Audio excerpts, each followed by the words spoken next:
Hey everyone, Brian here from Vintage Classic Specialist. Happy Monday, everyone. Hope everyone had a good 4th of July. It is time for another episode of Day in the Life of Vintage Classic Specialist. So, lots going on here around here, guys, as usual. So, let me go ahead and start with this one. So, finally took this car for a test drive today. Actually, a couple test drives. And holy smokes, guys, that little 1699 cc, which again, it's 85.5 piston and cylinder, basically stock 1600 pistons and cylinders, and a counterweighted 74 millimeter stroke. So stock stroke for a 1600 is 69 millimeters. So yeah, a little bit bigger stroke, much smoother because the crank is counterweighted, so you can rev it out a little bit higher without worrying about the crank flexing or anything like that. And got a little bit more compression than stock one would. Mild cam, otherwise stock, but holy cow, guys, that is such a killer little combination. I love this combination. Even like I said, with stock carburetor and everything here on a dual port. This little thing rips, guys. Super fun to drive. So I did take a video driving it. I'll try and post that up tonight too. And yeah, I was getting on it pretty hard in the video, and you can see in here this little thing really wants to go. And yeah, I had it through all 4 forward gears and reverse, of course. Transmission shifts beautifully. Engine just revs out really nice and smooth. Really great driving car. So I think the owner is going to be very happy with this. That having been said, I've got a couple minor oil leaks I got to chase down, and I need to put some more miles on it. And the other thing I need to do, which I'm not totally sure why he did this. Again, the motor was built as a turnkey by Brothers Machine Shop, and for some reason they put a manual choke carburetor on it, and I don't really know what the logic of that was. I told him it was a 64, which no longer had manual chokes by that point. And so the problem is, once the motor is warmed up, it's great. But when the motor is not warmed up, it's just trying to like die left and right because there's no way to really activate this choke. And so yeah, he is actually going to send over a 30 picked 1, I think, carburetor with a 12 volt electric choke, and so I will swap that in. Hopefully it shows up tomorrow, and then I think really that should take care of it. We'll set the choke so that it's got a little bit richening up the mixture and a little bit high idle until it's warmed up, and the electric choke will do its thing, and should be great. But shouldn't really run any different. It'll just be much better when the motor is cold. But yeah, guys, this thing rips. So again, look out for that video of me ripping around town here in this thing. Super fun to drive.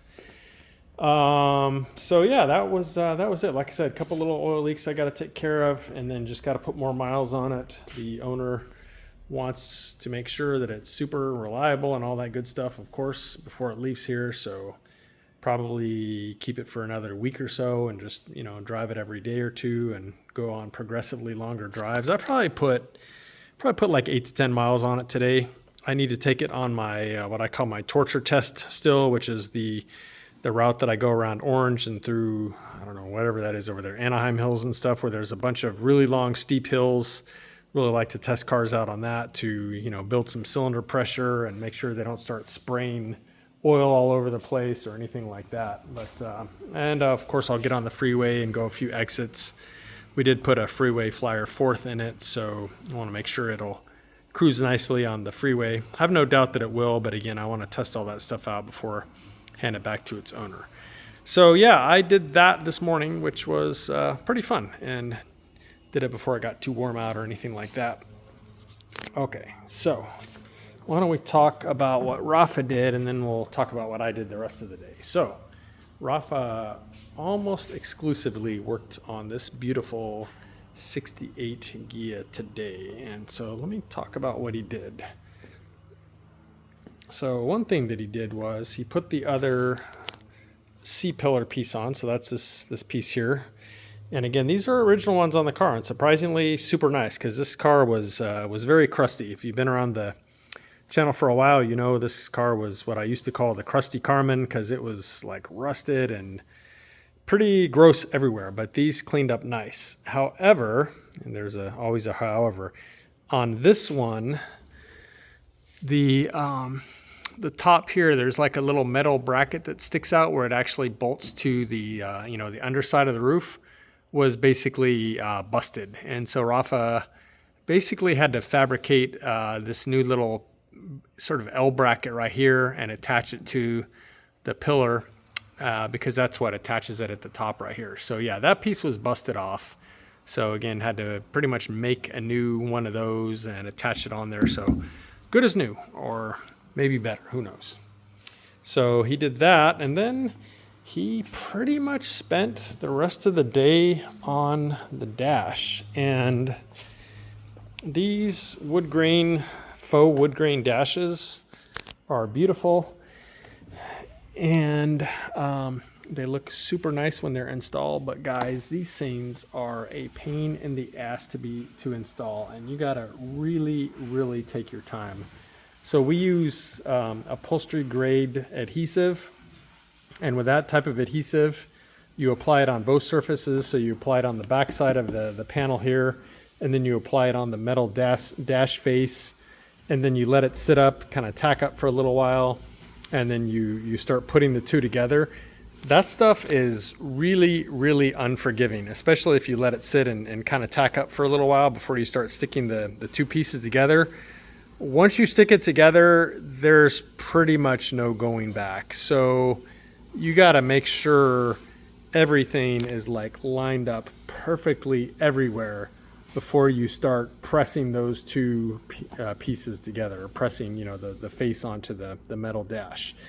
And so yeah, it's a very time-consuming process, because you can't just rush into it, or you're just asking for big wrinkles in it, or all kinds of stuff like that we don't want. So anyway, yeah, came out great. Looks nice and smooth. We use a heated knife. Basically, it's like an X-Acto knife that the blade gets really hot to cut out the gauge holes and stuff like that. That works excellent. So that will be the next step. We're actually still waiting on the gauges on this thing to be restored. It's been taking approximately forever. Normally our gauge guy doesn't take that long. I don't know what happened. I think he's having a hard time getting some parts or something. I don't know. Anyway, hopefully they're done soon, because yeah, we're ready to chop some holes in this faux wood grain here now and start popping some gauges in. And that will of course allow us to continue on wiring and stuff like that. So after putting on the faux wood grain, which you can see, that look super nice, guys, really love how these look, he then went ahead and put on the top pad, which also looks amazing. And this time we got, actually the top pad came from this time, I think it came from West Coast Metric. So usually we've been using these from Ghia Parts and Restoration, or Airhead Parts as they're called now. I don't remember why, but for some reason we got this from West Coast Metric this time, I believe, and it looks really nice. I actually like the look of it more than the one from the other guys. I like that it's a little bit more matte. The other one, from what I remember, it's a bit shinier. This to me looks kind of like higher quality with this finish on it. Anyway, yeah, super beautiful. Also kind of a pain to put in, guys. So yeah, really this face here and this top, between those two things, and then just that C pillar or B pillar over there. I think I kept calling it a C pillar, B pillar over there. Yeah, that was pretty much Rafa's day. So things like that, you got to really take your time and go slow, or else you get yourself in trouble really quick. Okay, so that was basically Rafa's day. So let's talk about what I did today. So I worked on Big Blue here. Going to be working on Big Blue a lot here, trying to make the push to get this thing done here. It looks like it's got a lot, but in reality, probably not as much as it looks like. So let's see what I did here today. Today I primarily worked on the air conditioner system. Let me get down here on the floor. And first thing that I did was to mount the condenser up underneath here. So it is bolted up. I'm sure I'll have it off and on several times, and still got this like cardboard protectant on it that it came with shipping and stuff like that. But yeah, I had to actually cut a hole in the belly pan in the area where it goes, which I wasn't super happy about because it is, it is basically like a structural member. I can't imagine it's actually going to have any real consequences, or I wouldn't have done it. But yeah, so we had to cut the, basically like a big opening in the belly pan, because if I can roll over here, basically the fans, which are covered in bubble wrap, the fans kind of stick up far enough that with the belly pans in there, you couldn't really bolt the thing up. So it bolts onto the frame rails on the sides. You can see right there. So like along here, bolts on there. And then, yeah, it's got to kind of stick up into the underside of the bus. So this bus is a sunroof. And so anytime you have a sunroof bus, they do have side and center belly pan just to help strengthen them. Kind of like how convertible Beetles and Ghias and stuff have those extra rails along the side to stiffen them up. You're kind of making up for the fact that there's not a roof. Not as extreme on a bus because there's still obviously a roof, but there's a big hole in the roof. So Volkswagen over-engineered things and put these belly pans on to help kind of stiffen them up. So anyway, went ahead and got that mounted up and started kind of routing the hoses, figure out the routing for those. So the hose that goes from the condenser to the dryer here, unfortunately the one they sent me, the end of the hose is facing the wrong way, and there's no way to like swivel it around. It's supposed to face that way towards the dryer, so you can see where that's facing away from where it needs to go. So they're going to send me one that's the end of it's facing the correct way. But anyway, so yeah, I went ahead and mounted the dryer up in there and just kind of roughly routed its hose. Let's go look inside the car real quick and see what I did in there. Okay. So inside the car, went ahead and put the two holes and grommets in there that you can see there. So one of the hoses that you see there goes to the evaporator, and then the other one, which will come out and go through the other grommet right there, that one goes I think all the way to the back of the car to the compressor. So got to run that line still. And but yeah, so drilled some 1.25-inch holes in the car today and put some big grommets in, started running the lines, hoses, whatever you want to call them. And yeah, so I actually made some pretty good progress on this AC system today. I also went ahead and figured out where the hoses, where I was going to run them through here. So there's the two grommets there where the hoses will enter and exit the engine compartment. That piece of tin right there. So yeah, got that taken care of. Did a couple minor things on the motor, hoping again to maybe go ahead and dyno this thing later this week. I don't know, we'll see. Take it over to AJ, which of course is where the fuel injection system came from. So I'm talking about AJ over at Low Bucket. So yeah, today went ahead and just some minor things. Put on the oil filler here, got some shims and put them in the pulley here, got the fan belt adjusted. Still maybe a little bit on the tight side, but getting pretty close. And let's see, what else? Yeah, took care of those things. Actually adjusted the belt on the AC system here and tightened up all of its mounts and stuff like that. I don't think I'm going to run the front engine tin here for when we dyno it and stuff. It's just like one other thing in the way. So I'll have to take this bracket off, or this brace off and stuff here when I go to finally put on the front engine tin. But that's no big deal. It's literally a couple bolts.